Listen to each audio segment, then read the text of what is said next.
Welcome everybody to the very first interview on this channel. Today we're going to be interviewing the producer of Panic at the Disco's Scrapped Cabin album, aka Cricket and Clover, Kevin Augunas. I cannot believe that this is the first interview I'm doing. I sort of have to record this intro because on the phone call we didn't really introduce ourselves or anything, because we introduced ourselves over text to each other. So we never necessarily filmed an introduction for everybody else. So it was just gonna kind of pick up wherever it picks up. But thank you guys so much for watching, and I'll stop talking now. Let's just get straight into it.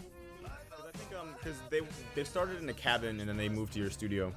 I'm pretty sure. Yeah, we started up in a cabin up in the mountains of Oh, you were there as Vegas. well?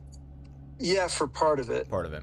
So I'm curious, how'd you even get my name? Like, where does my name even appear in this at this point? It only appears in a single issue of Alternative Press. Issue 288, they had this like article about like lost albums and stuff. And they interview Rob Mathis, and they have quotes from an unaired interview of Ryan from previous. Yep. This is from, I believe, 2011, I want to say. Okay. Yeah, and it lists you as co-producer. Ryan says, they say, when it came to record the second album, the band butted heads with Kevin Augunas, Cricket and Clover's co-producer. And then Ryan says, there was a lot of pressure when we went in with Kevin. I have nothing bad to say about him. I think he was just getting hounded by our label and management to have us finish an album. There was no deadline, but he was forcing us to have songs ready to go. If it were up to us, I think we would have written forever and it would have never been finished. That's interesting. Yeah. Yeah, that's funny. Yeah. So again, I think you should guide the interview, because I could go in so many directions. Yeah. Let's start from the start. So you told me a little bit about it on call yesterday, but how did you start working with them? Like who reached out to who? So I had made a couple records that I think they liked the sound of. There was a band called the Cold War Kids. I made their first record.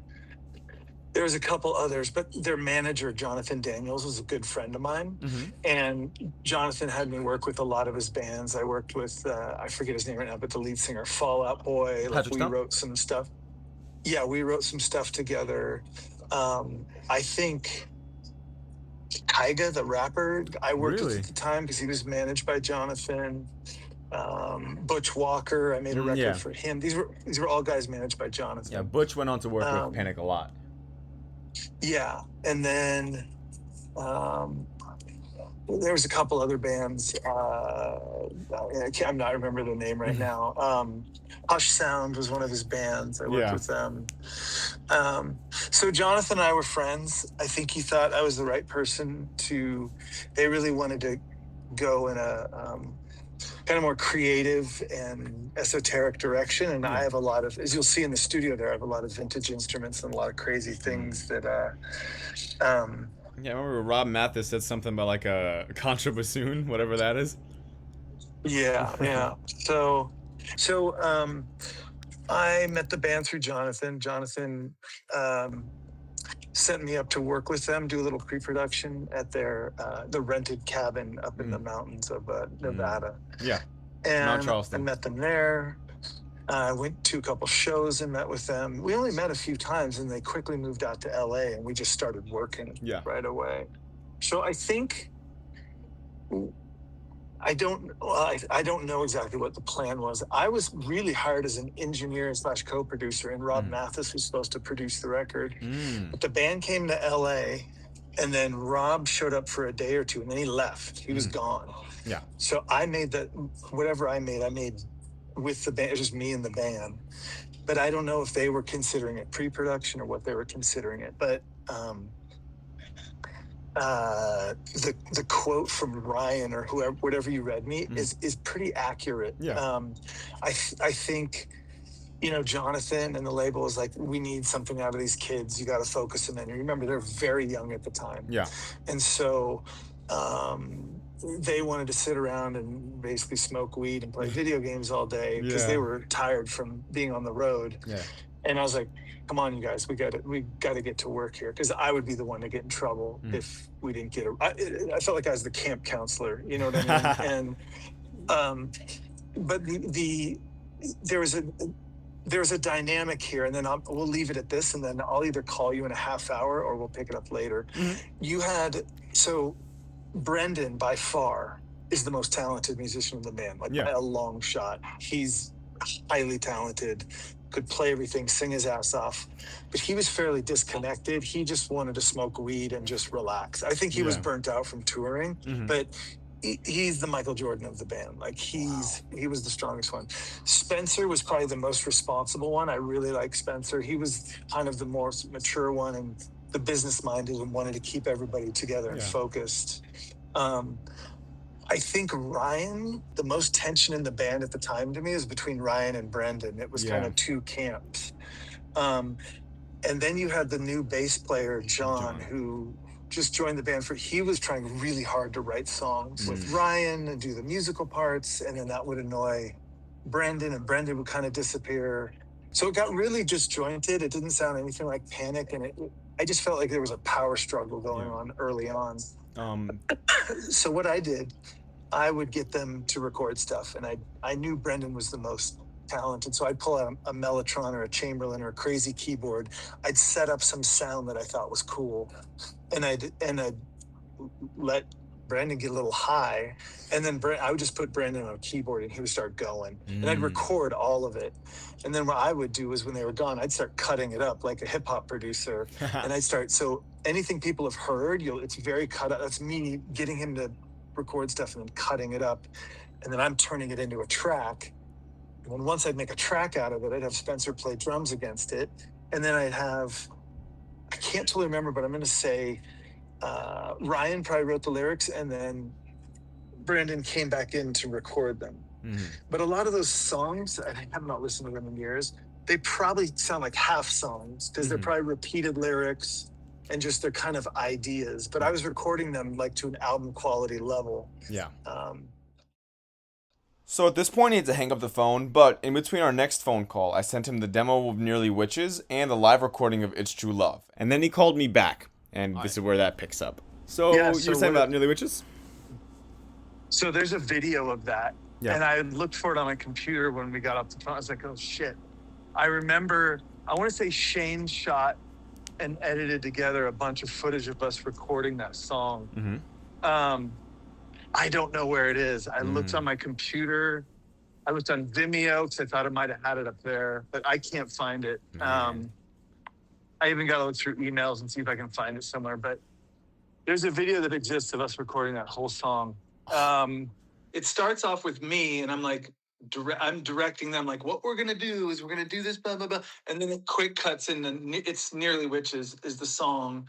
And then it's these quick cuts of us recording and screwing around. It's basically the photos I sent you. It's like a video version of that. Oh, dude. Was there ever any more of that song recorded, or was that all that was? That sounds like the whole song. And that's what I'm talking about. Like, it's not a completed song. Like that's an idea in one day. And you can tell by the lyrics, they're kind of just rambling. But that is... Sorry, they actually reused that song on the record after Pretty Odd. Okay. Yeah, that's funny. So how that would start would be Spencer and I would come up with a simple drum beat and make a loop out of it, and then the guitar part that's just half step away. Dun, dun, dun, dun, dun, dun, dun, dun, dun, dun, dun. That, and then you can hear, I don't know if you're familiar with names of instruments, but the main part is my Mellotron, and that's Spencer going, dun, dun, and it's a keyboard that sounds like an orchestra.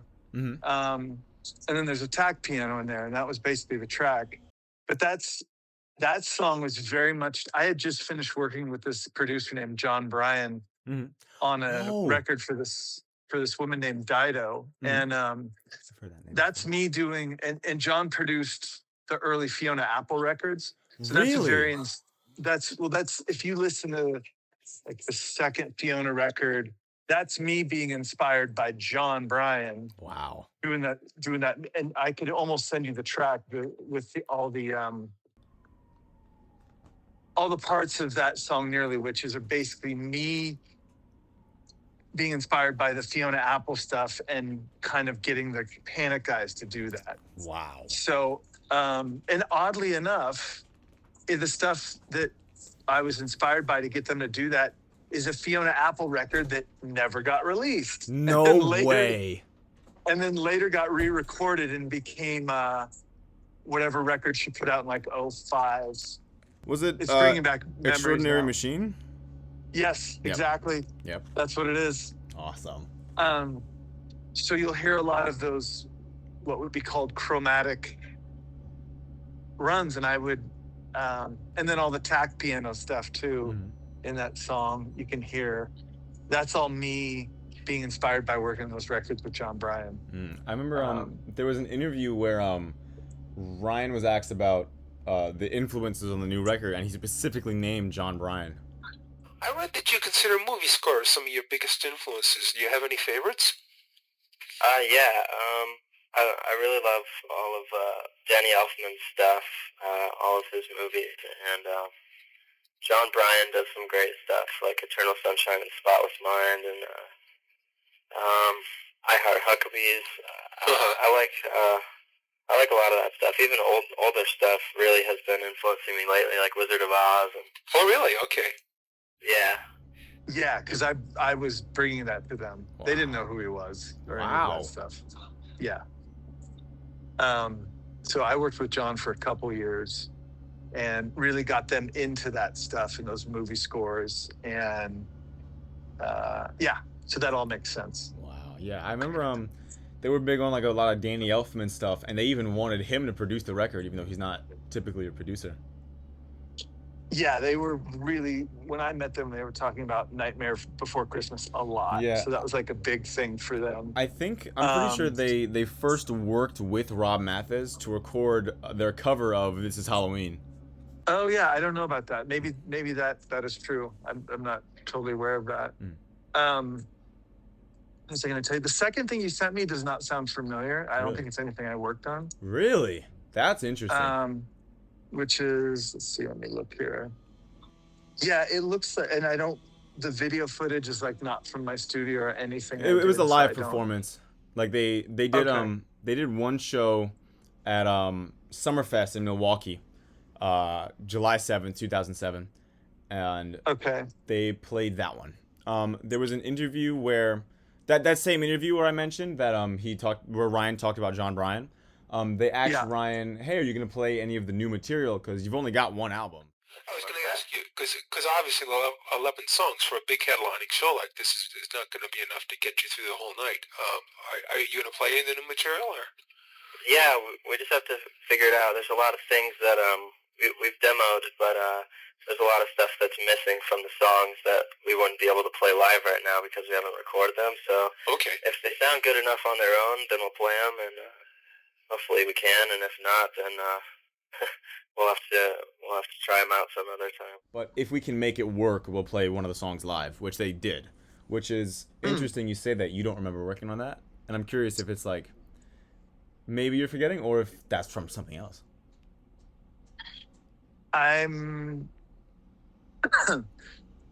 Anything's possible. I'm 99% sure I'm not forgetting. But I also will, when we get off the phone, I'll go re-listen to it and give it like a super double check for you. Awesome. You also reminded me just from talking to you, because I was like, oh, I should go search my computer. We gave everything has a fake band name. So everything that I have, because at the time we were very internet security wasn't strong. Yeah. We were recording to hard drives. We're online constantly, and we all decided like nothing is called Panic at the Disco on my hard drive. And people are stealing your iPods out of your tour bus right now, thinking, "Whoa, man, that secret album is on there." Yeah, they might find it, but it's definitely under a secret band name. So if you can figure that one out. And I can't remember the exact name we used. The Paul Revere jumpsuit apparatus. That's it. Thank you. Oh my God! I've always wondered where that came from. So that Nearly Witches demo I sent you, it was on a Fall Out Boy mixtape. That's why there's those like weird like sound effects over it. To promote. That's great. Yeah, they So after they put out Pretty Odd, Fall Out Boy was putting out a different record, and they wanted to promote it. So they did this like huge thing with all the people on all the bands on the label, and they have this really messed up snippet of the song Northern Downpour. The ink is running toward the page, chasing off the days. Look back at both feet and that winding. Welcome to the new administration, suckers. The ink is running toward the page. And then right after that is Nearly Witches, Paul Revere Jumpsuit Apparatus. The new administration. Here I am composing a burlesque out of where they rest their necks, sunken in their splintered grave. I'm so glad you brought, because I was literally, when I got off the phone with you, this is going to happen a bunch while we talk to each other. You're going to jar my memory, and I'm going to be like, oh, shit. That's awesome. But yeah, I got off the phone with you. I'm like, all right, I'm going to search my hard drive. And I'm like, wait, there's nothing on there, because we specifically decided to never call it Panic at the Disco. Wow. And I'm like, we made up some silly name that they came up with, and I just did, and there it is. That's it. Do you remember, That's like, so funny. did they just come up with it, like, were they just spouting nonsense, or was there some, like, method to the madness? There was no method to the madness. It was, that kind of stuff was more like Spencer and Ryan would just come up with random shit like that. So yeah, I got to tell you, thank you, because this is kind of fun for me. You're making me think of things that Dude, I just totally forgot. this is so cool. So yeah, Paul. So when I can now search my computer for Paul Revere and see if anything comes up. Dude. Yeah. Fuck, I really want to find this video because I can see it in my head right now. And I must have emailed it to those guys or to the manager, but you're talking about an email that's 20 years old. I wonder if... Have you changed your email since then? No, I've had the same Apple email. Dude, then it might still be there. Yeah. Dude. And one funny story I thought of, it's kind of a non sequitur, but I mean, I don't know. They might have been 19 years old when we made that record, or 20. They were super young.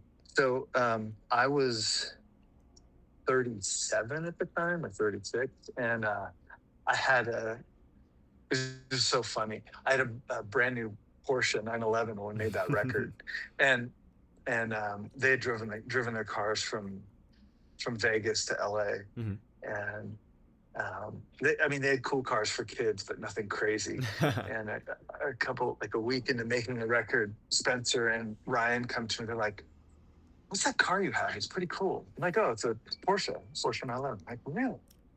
Can we get one of those?" I was like, "Yeah, so you can." And then one day recording, and they're like, "Let's go look." And we went to Beverly Hills Porsche, and they literally each picked one out. I think one of them got a red one of them got a white one.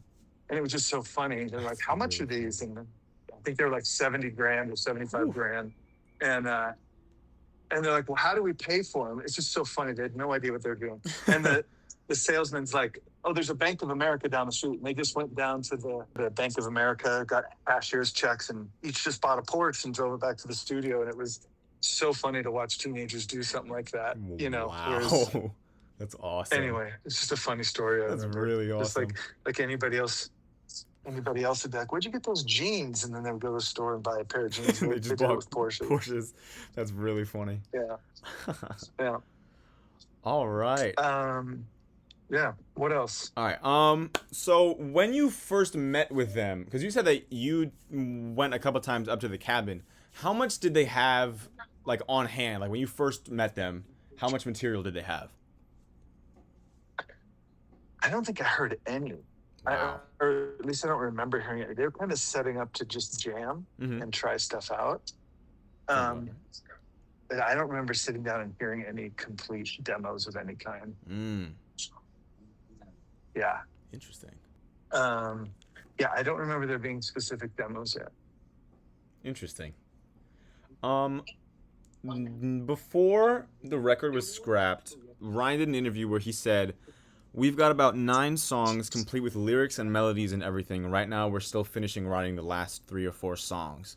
And then after it was scrapped, the general consensus by all the band members was that it was like 3/4 of the way finished, or that there were about like 5 or 7 songs demoed. How far along would you say that they really were? That's hard for me to say, to be honest with you. All I know is what we were recording. Yeah. And that was probably somewhere between, there could have been that many songs. But keep in mind, they could have also had songs they were writing themselves that I didn't even touch at that point. You know what I mean? Like maybe, because again, there were different factions going on. Again, I just really remember John Walker really pushing to be a writer. So there was a lot of politicking and negotiating, and you know what I mean? Like different people, like, I got to write for this record. I got to write for this record. So I only focused on what I thought was good. So if I thought a song was good or had potential, I would focus on that. They could have had other songs that I wasn't aware of that they were writing at night or in another room in the studio. I just don't know. Yeah. At the time, I was pretty quick to either thought it was viable or it wasn't, and I would focus on that. So yeah, I tried to get a song a day out of them. I really did. Like, interesting. Nearly Witches. That again, those were just parts that we put together in the day, in the afternoon. Do you remember why Nearly Witches is called Nearly Witches? Don't. They would just give me titles. Huh. And also, they wouldn't go any further with it. Like, even the recording you just sent me, that was all done in one afternoon. I couldn't get them to revisit the song and grow it or develop it. Those were all kind of sketches in one day, and then they never changed. Wow. So, again, my memory is like Nearly Witches was me really pulling that out of them. Like, I felt like I was like, come on, you guys, we got to write a song. Let's put this part down. Let's put this part down. Let's put this part down. And then Brendan was always a good sport. He would sing over it. He was a really good sport. If I asked him to do anything, like if nothing was getting done, he'd be like, dude, jump on the drums or get on the piano. And he's like, okay, cool. And he loved playing music, so he always came up with something. Wow. It's interesting you say that you had to like push Nearly Witches out of them, because when they were working on their third record, after Ryan and John left the band, it was just Brendan and Spencer. They oftentimes would be like, oh, we had this idea that was just like a verse and a chorus, and we always really liked it. Like there's like multiple interviews where they were like, we were upset that we couldn't like use it somewhere, and we finally got to give it a home on the third record. So it's very interesting that you say that you had to like squeeze it out of them. Huh. I just had to. I mean, they wrote it, right? Well, yeah. So it's their parts. The music parts are me telling them what to play. The lyrics are not me at all. And I mean, just by the nature of, let's take Nearly Witches, for example. Has that ever existed before or after that session? No. The bands never sound like that. It's an oddball sound. That's because I was doing it. You know what I mean? Yeah. So that's the combination of me pushing them. You've never heard that sound before if I wasn't around, if that makes any sense. And I'm not trying to take credit for anything I could give a shit. I'm just telling you like it is. Yeah, no, that makes sense. But go ahead, just keep asking me stuff and I'll tell you. Who else was a part of the record other than yourself, Rob Mathis, and the band members? Because there's an interview where they said that they were trying to find a session player for an accordion. Not accordion, for a harmonica. So I'm curious, like, were there any like guests in the studio that joined the recording? Not with me. It was only me and the band. And Rob was not a part of anything I did. He was never there for like Nearly Witches and all that stuff. He's not involved. I think they thought of what we were doing as pre-production. So again, was this in the cabin or in Fairfax Studios? No, Fairfax Studios. So Rob has nothing to do with that stuff at all, unless they overdub stuff later, which I heard some what you sent me, there was some background harmonies and stuff like that. But for the most part, he was not involved in any of that. Interesting. So he said in an interview in I think 2022, which was pretty recent, they talked about going to a cabin in the woods outside of Las Vegas, and they were kind of experimenting with a bunch of things. There were some really creative ideas, but it never really took shape. And I went to visit the cabin in the woods, had a great time, heard a couple fragments of ideas, and then I went home. So that really does line up with what you were saying. Yeah, that's exactly right. When I was at the cabin, he wasn't there. We were probably there at different times. Mm-hmm. They came to LA. They got their apartments. Sorry for the interruption, but the audio corrupted at this part. But basically what he said was they were all working in the studio, and then Rob showed up one afternoon during pre-production, and then that's all that he really ever saw of Rob. So of the demos that were recorded, it doesn't seem like Rob was involved, but he was set to later be the producer when they began tracking the actual songs, not just the demos. All right, back to the rest of the interview. If they could have kept the rub of Ryan and Brendan together, because there was a rub there. Like they were bandmates, but they also didn't. They were very different people. But that's what made it great. That's what made the first record really cool. I mean, that's John Lennon and Paul McCartney. They didn't like each other either, and you kind of need that. You need that rub to get this really good art to come out, because art, if everybody's agreeable, you don't get good art. You just get this soft, flabby, not interesting stuff. Yeah. So it's having two opposing opinions kind of, go toe to toe that makes shit great. And that's the first Panic record. That really is. That's like the same. That's what that is. The same Lennon McCarthy connection was also made pretty recently by the producer of that record, Matt Squire, in an interview. I'm a big believer in chemistry. And so Ryan and Brendan, without a doubt, were a Lennon and McCartney. Without a doubt. And Ryan being the Lennon, he's not the athlete. He could play, but he could really only play stuff that he wrote or riffs that he learned. He wasn't like a virtuoso in any way, shape, or form. He was the visionary, and that's very John Lennon, right? Brendan is a McCartney. Brendan is like, yeah, I can do that, and I can do that, but if you really want to achieve your vision, let's do this, and I'm going to stand on my head while I'm doing it, and then, I'll, maybe carve an apple, and then also sing the song, and, let's play a little basketball in about 15 minutes. He's just, a freak of nature in that way, and so they were perfectly matched. Yeah, wow. Totally. I mean, they couldn't be more opposite. How do these guys... How do they meet? How do they hang out? They're just so different. Wow. But it was great, And then Spencer was kind of Switzerland. He was in the middle. Spencer, like I said before, I really liked him. I liked him the most. He was the most mature one. And then I never met the first bass player. But, Brent. Yeah. And then, like I said, John was hired from another band. I think John came from Chicago, whereas Pete Wentz was from. So Pete probably found him in another band in Chicago and brought him in. I think the story goes, John was the guitar tech for the Academy Is, and they went on tour together, and then I guess he helped out with the band, and then when they kicked Brent out, they called him up, and then he flew in and played a festival. Yeah. That sounds familiar. Sounds familiar. What else you got? So how many songs, if any, would you say were fully complete or ready to get out of the demo stage?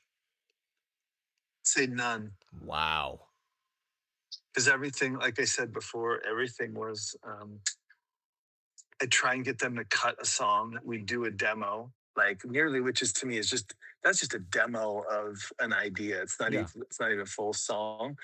I'd say all of them were kind of like that, in my opinion. Wow. Oh, here's a question that I'm dying to know. So there's never been a source for it, right? But for years now, there's been a lyric sheet, quote unquote, allegedly from Ryan, for a song called Feather Fingers. Well, that's not the official title, but people like have like cross-referenced the handwriting, but no one has ever been able to find a source for where this came from. Okay. Okay. Let's see. Running. Crickets living.